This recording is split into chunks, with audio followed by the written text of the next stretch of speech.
November of 2011, a dentist in a small town in northwestern Montana sat alone in his office after closing hours, staring at a single dental X-ray glowing on a light box, and felt something cold settle into his stomach that had nothing to do with teeth. He had seen thousands of X-rays in 18 years of practice. He had never seen one that made his hands shake while he dialed the phone. On the other end of that light box was a patient he had met only once, a quiet woman who called herself Carrie, who had barely spoken above a whisper, whose husband had answered every single question on her behalf. And buried inside her mouth, in the particular geometry of one missing tooth and one old, careful repair on a front incisor, Dr. Owen Ferris had just found something that a missing woman's family had been praying somebody, somewhere, would eventually find. He picked up the phone. He said 4 words that would end 13 years of unbearable silence for one family in Indiana. "I need to report something." To understand how a dental X-ray in a Montana strip mall could unravel one of the most haunting disappearances in Elkhart County history, we have to go back. Back past that glowing light box, back past 13 years of silence, back to a warm, humming August night in 1998, when a 20-year-old woman named Jennifer Marsh finished her shift at a diner and simply stopped existing, somewhere between the front door and her own front porch. Before we continue with this shocking story, subscribe and hit the bell. Don't miss any case, and tell us in the comments where you're watching from. We want to know where our community is. Now, let's discover how it all started. Elkhart, Indiana in the 1990s was a factory town that smelled faintly of fiberglass and fresh paint, the self-proclaimed RV capital of the world, where half the fathers on any given street worked the assembly lines building campers and motorhomes that would eventually roll out onto highways in every state in the country. It sat along the St. Joseph River in the northernmost curve of Indiana, close enough to Michigan that you could feel the lake effect weather roll through, humid green summers and brutal gray winters. The Marsh family lived in a modest ranch house on Prairie Street in a neighborhood called Cleveland Park, the kind of place with above-ground pools in half the backyards and kids who rode bikes to the corner store for popsicles without anyone thinking twice about it. Roy Marsh had worked the line at one of the RV plants for 19 years, a broad-shouldered, quiet man who came home every evening smelling of sawdust and resin, and who measured his love for his family in overtime shifts rather than words. Linda Marsh worked the front desk at a pediatrician's office downtown, the kind of woman who remembered every patient's birthday and kept a candy dish full for nervous kids in the waiting room. They had 2 children, Jennifer, born in June of 1978, and her younger brother Pete, 5 years behind her. Jenny, as everyone called her, was the kind of daughter people describe in almost exactly the same words no matter who you ask. Warm, a little headstrong, fiercely loyal to the small circle of people she loved. She had her mother's habit of noticing the quiet kid at the edge of any group and pulling them in without making a show of it. By the summer of 1998, Jenny was 20 years old, 2 years out of high school, working full-time as a waitress at the Copper Kettle Diner on Main Street to save money for Ivy Tech, where she'd already been accepted into the nursing program starting that fall. She had a habit of humming along to the radio while she wiped down tables, a laugh that carried across a room, and a chipped front tooth from a softball accident at 16 that she'd never bothered getting fixed properly until her parents finally insisted, sending her to their longtime family dentist, a soft-spoken man named Dr. Warren Hollis, who had repaired it with a careful, hand-layered composite bonding, the kind of painstaking, old-school technique dentists rarely bothered with by the time newer materials became standard years later. Jenny liked to joke that her tooth had character now, a tiny imperfection she could see in every school photo if you looked close enough. She had a boyfriend, Greg Talbot, a mechanic's apprentice she'd been dating since her junior year of high school, steady and a little shy, the kind of boy who showed up early to every date and never once forgot an anniversary. Her best friend since 4th grade, Sarah Voss, also worked the evening shift at the Copper Kettle, and the two of them had a standing ritual of walking each other partway home after closing, splitting off at the corner of Prairie and Beardsley where their routes diverged, laughing about nothing in particular under streetlights that buzzed faintly with the sound of summer insects. The Marsh household ran on small, steady rituals, the kind nobody notices until they're gone. Sunday dinners at 5 o'clock sharp, no exceptions. Roy's terrible dad jokes landing at the table every single week, that made Pete groan and Jenny laugh anyway, because she couldn't stand to let her father's jokes fall completely flat. Linda's habit of leaving the porch light on until every one of her children was home and accounted for, a small yellow bulb over the front door that had never once, in 20 years, gone dark before Jenny walked beneath it. Jenny herself called if she was running even 5 minutes behind, left notes for her mother on the kitchen counter in looping handwriting, still let Linda fuss over her hair before a date even though she was 20 years old and about to start nursing school in the fall. She wasn't perfect. She fought with Pete over the bathroom mirror and rolled her eyes at her father's 11 o'clock curfew. But she was, in the plain, unglamorous way that matters most, a good daughter, from a good family, in a good, quiet neighborhood, and none of that would matter even a little against what was coming. Saturday, August 8, 1998 was warm and humid, 79 degrees at sundown, the kind of thick Indiana summer night where cicadas droned so loud you could hear them through closed windows, and the air smelled like cut grass and river water. Jenny worked the evening shift at the Copper Kettle, 4 in the afternoon until closing at 11. Her manager, a heavy-set, easygoing man named Dale Whitfield, remembered the diner being busy that night, a table of teenagers celebrating somebody's birthday in the back booth, the ceiling fans doing very little against the heat pouring in every time the front door swung open. Sarah had left 20 minutes early that night, an unusual break from routine, because her older brother had come to pick her up on his way through town. That left Jenny to walk her usual route alone, something she'd done plenty of times before without a second thought. Cleveland Park wasn't the kind of neighborhood people worried about. That was, everyone would later admit, exactly the terrible, ordinary innocence that made what happened next so unthinkable. Jenny clocked out at 11:02 that night. Dale remembered her joking about her aching feet and asking him to save her a slice of the pie special for tomorrow's shift before she pushed out through the back door into the parking lot. She'd changed out of her mustard yellow uniform polo into a plain white t-shirt and denim shorts, her light brown hair pulled back into a loose braid, tan leather sandals on her feet. She carried a woven straw tote bag with her wallet inside, her house key, and about $14 in tip money. Her usual route home was 9 minutes on foot. Down Main Street, a shortcut through Beardsley Park along the river trail, over the small wooden footbridge that crossed a drainage canal feeding into the St. Joseph River, and up Prairie Street to her own front porch light, which her mother always left burning. At 11:09 that night, a security camera mounted above the entrance of a gas station on the corner of Main and Beardsley caught Jenny walking past, tote bag on her shoulder, moving at a normal, unhurried pace, alone. She passed directly beneath the station's overhead light for exactly 5 seconds. It is the last confirmed image that exists of Jennifer Marsh. Beyond that pool of light lay the darker tree line of Beardsley Park, and beyond that, nothing. No further cameras, no further witnesses, no further Jenny. What happened in the next 15 minutes has never been fully reconstructed, and that is precisely what has haunted this case for 13 years. No scream, no struggle.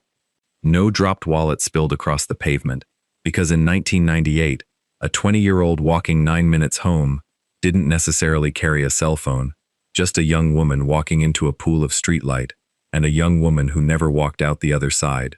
Same route she'd walked 100 times. Same trees, same footbridge, same 9 minutes. Track her forward from that last frame of grainy gas station footage, 11:09, crossing into the park's tree line, 11:11, somewhere along the gravel path curving past the picnic shelters, invisible now to any camera, any porch light, any passing car. 11:13 roughly, she should have reached the wooden footbridge over the drainage canal, the halfway point, where you could hear the water trickling if you stood still long enough. 11:15, she should have been climbing Prairie Street, close enough to see her own porch light glowing through the trees.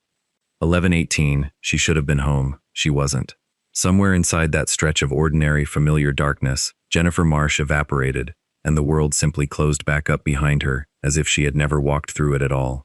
Linda Marsh started watching the clock around 11:30. Jenny always came straight home. Always. By midnight, Linda had called the diner and reached only the answering machine. By 12:20 in the morning, she'd woken Roy, who threw on his boots and drove the route himself, headlights sweeping over empty sidewalks, calling Jenny's name out the rolled-down window into a silence that gave nothing back. At 1:15 in the morning, Roy himself found the first and only physical trace anyone would find for 13 years. Jenny's woven tote bag, sitting upright at the foot of the footbridge, wallet still inside, cash untouched. 8 feet away, half submerged at the edge of the canal, a single tan leather sandal. No body, no blood, no sign of a struggle. Just a bag set down gently, as if she'd meant to come right back for it, and one sandal that told searchers nothing except that something, somewhere in those 15 minutes, had gone catastrophically wrong. Roy and Linda filed the missing person report before sunrise on August 9th. Detective Marcus Yoder of the Elkhart Police Department, a 19-year veteran known around the department for his patience and his stubbornness in equal measure, caught the case, and it would come to define the rest of his career. He organized search parties within hours. Volunteers combed Beardsley Park on foot. K-9 units worked the canal bank. Divers went into the drainage canal and a stretch of the St. Joseph River itself over the following days, dragging sections of it repeatedly, finding nothing but shopping carts and river silt. Detective Yoder interviewed Greg Talbot first, as procedure required, and cleared him within 48 hours. Greg had been working a closing shift at the auto shop that night, and 3 separate co-workers confirmed it. He was, by every account, as devastated and as helpless as the marshes themselves. Investigators reviewed Jenny's life for any thread that might explain it.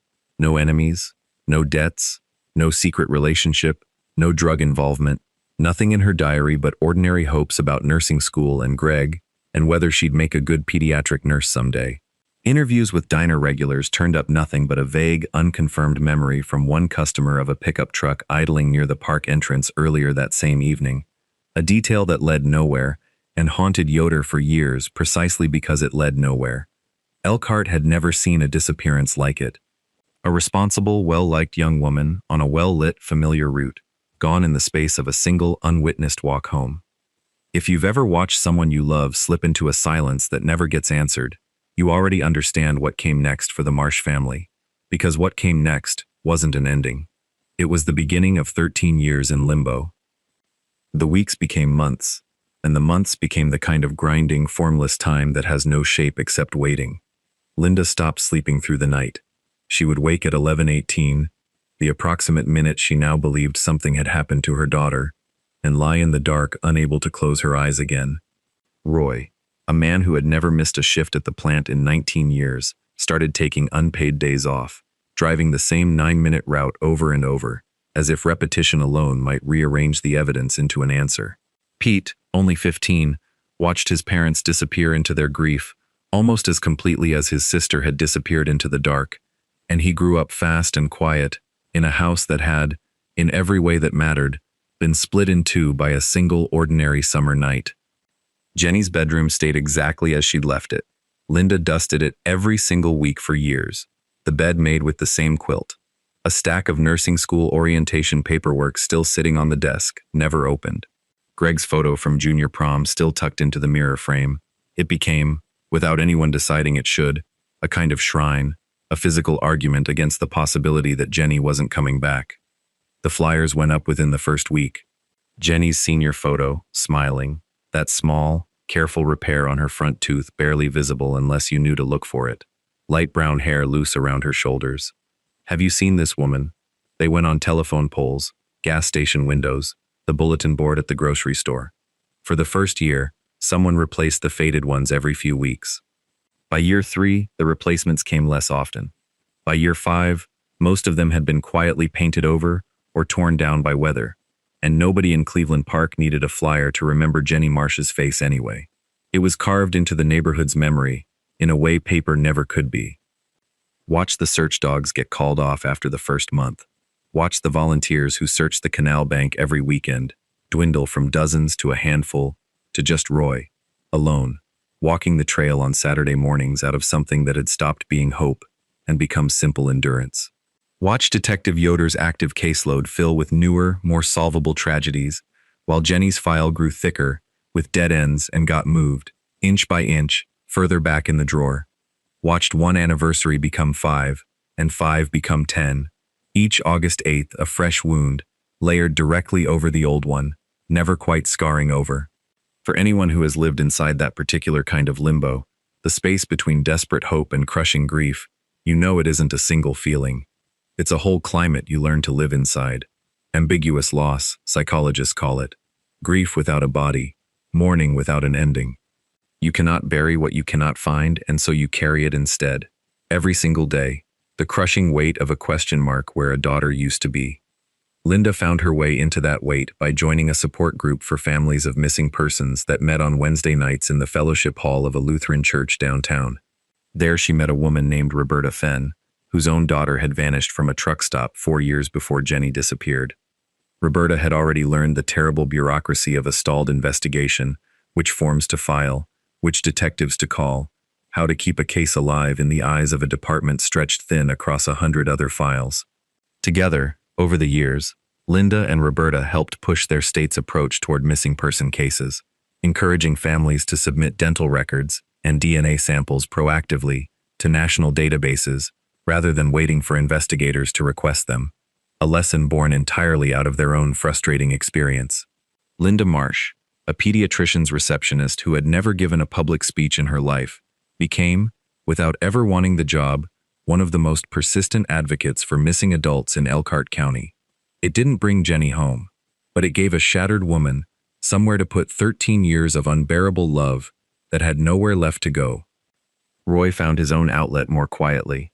He built a small memorial garden along the side of the house, a single stone bench facing east, toward the sunrise, with Jenny's name carved into it alongside the words, "We are still waiting." He tended that garden every single day, whether or not anyone was watching, whether or not anyone but him would ever fully understand why a grown man could find comfort in weeding around a stone that wasn't a grave, because he refused, absolutely refused, to let it become one. Greg Talbot eventually married someone else, years later, but he called Linda Marsh every August 8th without fail, just to say he still remembered, and he still hoped. Detective Yoder retired in 2008, 10 years after Jenny vanished, and her case file was the one thing he took home from his desk that wasn't personal property. He kept a copy in his own house, and he kept making calls on his own time, long after the department had officially filed it away as inactive. The years arranged themselves into a kind of grim rhythm nobody in the family had chosen, but all of them learned to survive. 1999 brought a season of tips that led nowhere. A self-proclaimed psychic who cost the family $300 they didn't have, and pointed searchers toward a soybean field that held nothing but soybeans. 2001 brought a false sighting at a bus station in Chicago that had Linda on a train within 3 hours, only to discover a stranger who merely shared Jenny's build and hair color. 2003 brought the department's first formal acknowledgement, gently worded but unmistakable, that the case had gone cold. 2005 brought Pete's college graduation, a milestone Jenny should have been sitting in the audience for, and instead, there was an empty folding chair the family left conspicuously unfilled beside them, a small, silent protest against forgetting. 2008 brought Linda's 50th birthday, celebrated quietly, without her ever once mentioning aloud that Jenny would have been 30 that year, though everyone at the table was thinking it. Watched her baby brother become a father himself, holding his own daughter in his arms and wondering out loud, quietly, to Linda, whether that little girl would ever get to know her Aunt Jenny as anything more than a photograph on the mantel. Watched the Copper Kettle Diner close its doors for good in 2006, replaced eventually by a chain sandwich shop, where nobody working the counter had ever heard Jenny's name.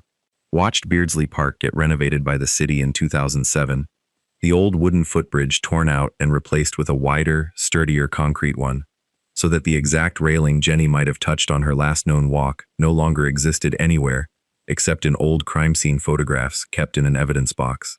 Watched 13 Christmases arrive with one less stocking hung by the fireplace, though Linda hung it every single year regardless, empty, because taking it down felt too much like giving up. If you've ever sat across a holiday table from an empty chair that used to belong to someone you loved, you already know that grief like this doesn't move in a straight line. It circles back. It ambushes you in a grocery store aisle, in a stranger's laugh that sounds almost right, in a song that used to play in the car. Ambiguous loss doesn't let you finish grieving, because some small, stubborn part of you refuses to grieve a person who might, against every reasonable statistic, still be alive somewhere, waiting to be found. That refusal is not denial. It is a particular, exhausting form of love, and Roy and Linda Marsh practiced it, without fail, for 13 consecutive years. 13 years is a long time to hold a door open in your heart for someone who might never walk back through it. 13 years is long enough for a missing 20-year-old to have become, somewhere out there in the world, a 33-year-old woman that neither her mother nor anyone else who loved her would necessarily recognize on sight. and 13 years is exactly how long it took for one small, unremarkable dental exam in a town nowhere near Indiana to finally, impossibly, crack this case wide open. In the next part, we're going to discover something incredible: how a single dental x-ray in a small Montana clinic reached all the way back to a mother in Elkhart who had never, not for one single day in 13 years, stopped believing her daughter was still alive. If you want to know what happened next, like this video and share it with someone who likes true stories, because what happens next is the reason this case ended up changing how dental professionals across an entire state are trained to this day. Trout Creek, Montana, in 2011, was a scattered mountain community of fewer than 700 people, tucked into a river valley in the northwestern corner of the state, where the nearest hospital was 40 minutes away, and the local health clinic doubled as the only dental office within a 30-mile radius. Dr. Owen Ferris had taken over that clinic 6 years earlier from a retiring dentist, drawn to the area by the fishing and the quiet, and he had built a modest but loyal practice serving loggers, ranch families, and the handful of remote households scattered along the gravel roads outside town. The year before, Dr. Ferris had attended a continuing education seminar in Missoula on recognizing signs of abuse, coercion, and human trafficking among dental patients, a relatively new addition to the state's licensing requirements that a lot of his colleagues had grumbled about as an afternoon wasted. Dr. Ferris hadn't grumbled. He'd taken notes, because his own younger sister had once dated a controlling man, and something about the seminar had lodged itself uncomfortably close to home. On a Thursday afternoon in November of 2011, a man Dr. Ferris had seen in town a handful of times over the years walked into the clinic with a woman he didn't recognize. He introduced himself, as he always did, as Wade Doyle, a quiet, solitary man who did seasonal logging work and odd jobs around the valley, kept to himself, paid in cash, never caused trouble. The woman beside him, he said, was his wife, Carrie, and she'd been in severe pain for 2 days, a swollen jaw she could no longer ignore. Wade did all the talking. Every question Dr. Ferris asked about her symptoms, about her medical history, about insurance, Wade answered before Carrie could open her mouth. Carrie herself stood half a step behind him, eyes down, arms crossed tightly over her chest, the way a person stands when they're trying to take up less space in a room than their body actually occupies. Small things, at first, just small things. When Dr. Ferris addressed Carrie directly, gently, asking whether she had any known allergies, she flinched, actually flinched, at being spoken to at all, and glanced at Wade before answering in a voice barely above a whisper. Her intake form, filled out mostly in Wade's handwriting, listed no prior dental history and a date of birth that would have made her 30 years old. Dr. Ferris took her back for an examination and, given the severity of the abscess, ordered a full set of x-rays. It was standing at the light box afterward, alone for a moment while his hygienist prepped an instrument tray, that 2 details stopped him cold. The first was a small, careful, hand-layered composite bonding on her upper left lateral incisor, an old repair, done with a technique dentists rarely used anymore by 2011, the kind of painstaking, old-school layering, more common to dental offices a decade or more in the past. The second, far rarer, was a congenitally missing lower second premolar, a genetic quirk that shows up in only a small percentage of the population. Individually, either detail meant nothing. Together, in the same mouth, on a patient who claimed to have never had significant dental work done before, they formed a combination unusual enough that Dr. Ferris found himself staring at the film for a long moment, an uneasy feeling settling in that he couldn't yet name. He didn't say any of that out loud. He kept his voice even, professional, almost bored. "There's an issue with your insurance information," he told Wade. "It happens sometimes with paperwork like this. It might take a few minutes to sort out. Could they have a seat in the waiting room?" While Wade paced near the front window, restless, Dr. Ferris stepped into the small back office of the clinic, picked up the phone, and did exactly what his training had taught him to do. He called the Sanders County Sheriff's non-emergency line and used careful, neutral language he'd been taught to use for exactly this kind of situation.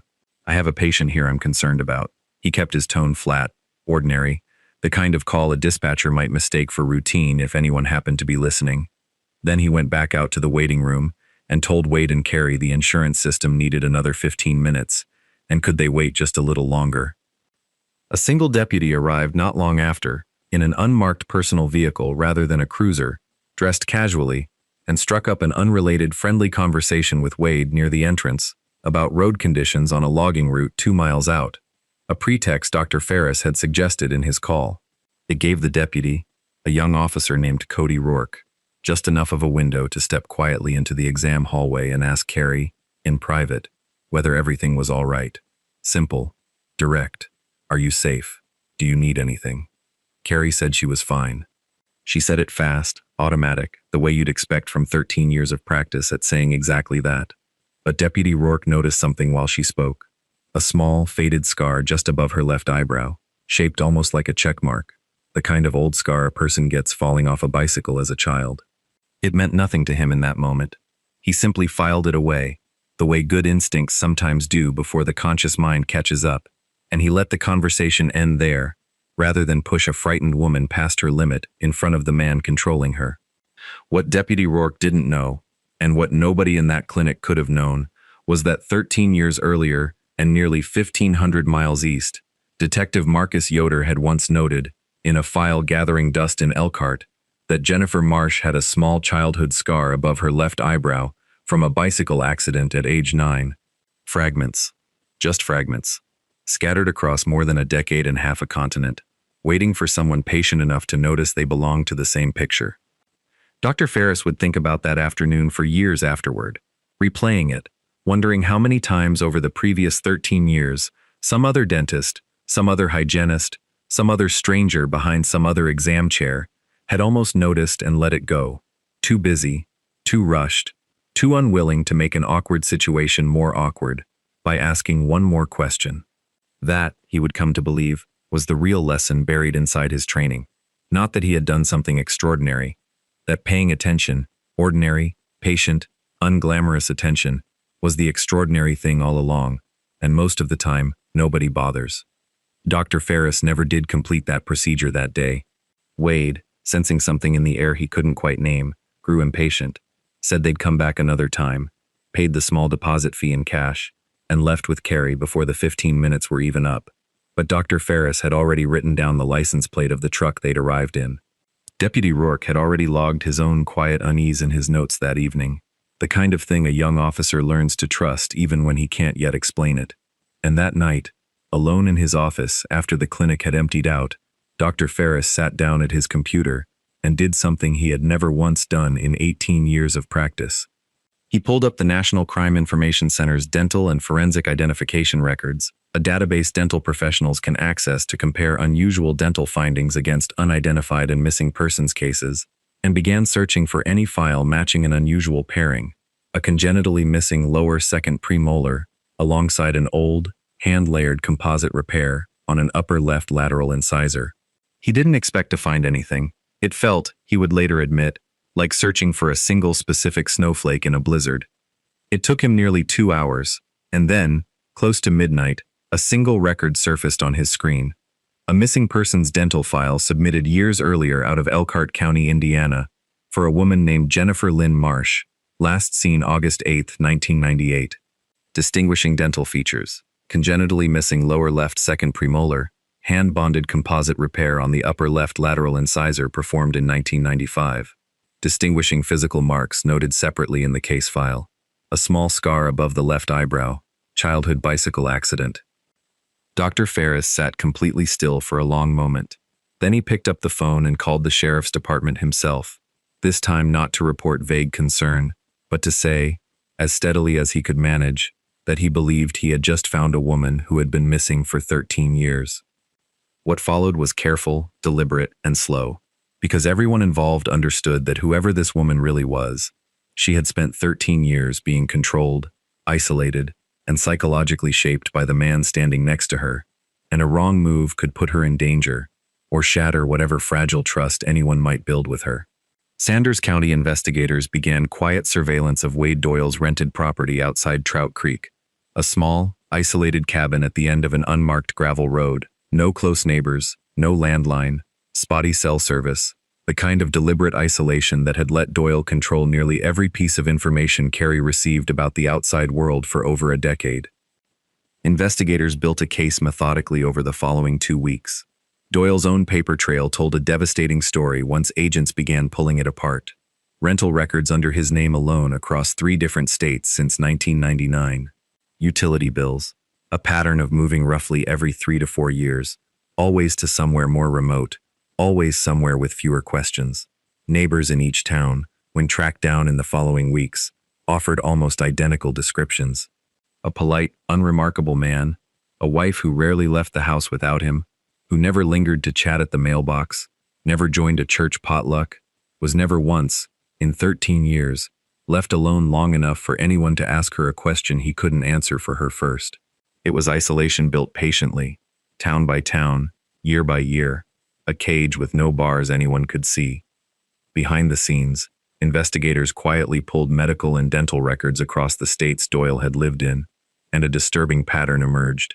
A handful of scattered emergency clinic visits over the years, always under the Carrie Doyle identity, always for minor injuries explained away with vague, plausible stories. A fall, a kitchen accident. Nothing that ever prompted a deeper question from an overworked clinic doctor, moving quickly through a busy day. Nobody along the way had connected those scattered fragments into a single life, until Dr. Ferris's late-night search forced someone, finally, to look closely enough. When agents finally obtained a warrant and moved on the cabin outside Trout Creek, they found Carrie Doyle, or Jennifer Marsh, exactly where the surveillance had placed her, and they found Wade Doyle, offering no resistance, seemingly almost relieved, in a way investigators found deeply unsettling, that it was finally over. Jenny's reunion with her identity did not happen all at once, and it was not the reunion any movie would have written. When Elkhart detectives, working alongside Montana authorities, sat down with her for the first time, she answered to Carrie. She spoke with a flatter, quieter cadence she'd absorbed over 13 years in the Mountain West, nothing like the warmer Indiana rhythm she'd grown up with. When shown an old photograph of Jenny Marsh at 20, light brown hair loose, that faint, careful chip repair barely visible in her smile, she stared at it for a long, silent moment, and said only that the woman in the photo looked familiar, the way a half-remembered dream feels familiar the moment you wake. A DNA test, run against samples Roy and Linda Marsh had voluntarily provided years earlier, precisely for a day like this one, came back 9 days later. It confirmed what the scar, the timeline, and 13 years of careful investigative fragments had already suggested. Carrie Marie Doyle was Jennifer Lynn Marsh, alive, found, coming home, 13 years, 3 months, and 1 day, after she walked out of the Copper Kettle Diner and vanished into a pool of streetlight on Main Street. When Linda Marsh got the phone call, she was standing in her kitchen, exactly the way she'd been standing the night Jenny disappeared, and for a moment, she simply couldn't make her legs hold her up. Roy drove faster than he'd driven in years to reach Detective Yoder's house, because some things you need to hear from someone who has carried the weight alongside you, not from a stranger's voice on a phone line. But if you're picturing a fairy tale reunion at an airport, tears and running and instant recognition, that isn't what happened, and it wouldn't be honest to tell you it was. When Roy and Linda flew to Montana and were finally allowed to see their daughter, Jenny sat very still, hands folded in her lap exactly the way Dr. Ferris had first noticed at the clinic counter, and studied their faces the way you study strangers who claim to know you. She was polite, she was careful. She called Linda Mrs. Marsh for the first several visits, unable, or perhaps not yet willing, to call her mom. Investigators and the psychologists who worked with Jenny in the months that followed explained to Roy and Linda something they desperately needed to hear, and desperately didn't want to be true. 13 years of isolation and psychological control does not simply lift the moment a door opens. Wade Doyle had spent over a decade methodically convincing Jenny that her family had stopped looking for her, that they had moved on, even that they had died, rebuilding her entire sense of who she was and who loved her around himself alone. Some days in those first weeks, Jenny defended him without meaning to, said he had never physically hurt her badly, said he had taken care of her, and each time she said it, something in her own voice seemed to confuse even herself. Psychologists recognized the pattern immediately. It was not loyalty. It was survival, the mind's own desperate architecture for enduring the unendurable, and it would take years, not days, to carefully dismantle. For anyone who has ever wondered why a survivor doesn't simply run the moment a door opens, this is the answer nobody wants to hear, and everybody needs to. The chains that hold someone in place for 13 years are rarely made of rope. They're made of 1,000 small lies, repeated patiently, for so long that the truth starts to feel like the lie instead. The therapy that followed took a shape nobody in the Marsh family had expected, and nobody could have prepared for. Twice a week, sometimes 3 times, Jenny sat with a trauma specialist who worked exclusively with survivors of long-term coercive control, and the work was slow, in a way that tested everyone's patience, without ever being allowed to look impatient. Some sessions were spent simply teaching Jenny that she was permitted to disagree with someone without fear, a basic human freedom that 13 years had methodically stripped away. Other sessions were spent gently, carefully separating the parts of her that had genuinely adapted, a taste for a certain kind of cooking, a quieter, more guarded way of speaking, a habit of hiking that had become real, and hers regardless of how it started, from the parts that were simply survival, simply Wade Doyle's voice still running in the back of her mind, long after he was behind bars. Fragments, that's what the therapist called them. Fragments of 2 different lives that had to be laid out side by side and slowly, painstakingly, rewoven into something whole. It was not fast, it was not tidy. There were setbacks that looked, for a few frightening weeks at a time, like Jenny might be sliding backward instead of forward. But piece by piece, name by name, memory by memory, the woman who had answered to Carrie for 13 years began, cautiously, to let herself become Jenny again, not the 20-year-old who had vanished in 1998, because that young woman was gone forever, and everyone in the family eventually made a quiet peace with that fact, but a new woman, built from both halves of a life that had been split violently in 2, on one warm August night. Wade Doyle was arrested and charged with kidnapping, unlawful imprisonment, and multiple related counts tied to the false identity he had built for Jenny across 3 states. He offered almost no defense at trial, beyond insisting, with the same eerie calm investigators had noted at his arrest, that he had given Carrie a life she wouldn't have wanted anyway. The jury did not deliberate long. He was sentenced to serve decades in prison, effectively the remainder of his adult life. A sentence that could return to Jenny nothing of the 13 years already gone, but at least ensured he would never take another 13 years from anyone else. The new normal did not arrive overnight, and it never fully erased what had been lost. Jenny moved back to Indiana gradually, first for extended visits, then for good, into a small apartment near her parents, rather than her old childhood bedroom, which Linda had finally, gently, begun to let go of, repainting it a soft green and turning it into a sewing room, though she kept one small shelf of Jenny's old things, exactly as they'd always been. Jenny reconnected slowly with Pete, now a grown man with children of his own who had grown up almost entirely inside his sister's absence, and now had to learn, awkwardly and patiently, how to have a sister who was present instead of an idea he'd carried his whole adult life. There were good days, and there were very hard days. There were nights Jenny woke up disoriented, unsure, for a few terrifying seconds which house, which decade, which name was real. There were mornings she sat with Linda over coffee, and simply couldn't find words for 13 years that had happened to her, and Linda learned, slowly, painfully, to let the silence sit there without trying to fill it, because some grief, some fragments of a stolen life, simply have to be carried rather than explained. But there were also good days, more and more of them as the seasons turned. The day Jenny laughed, really laughed, at something Pete's daughter said, and Linda had to leave the room, so nobody would see her cry from happiness instead of grief, for the first time in longer than she could remember.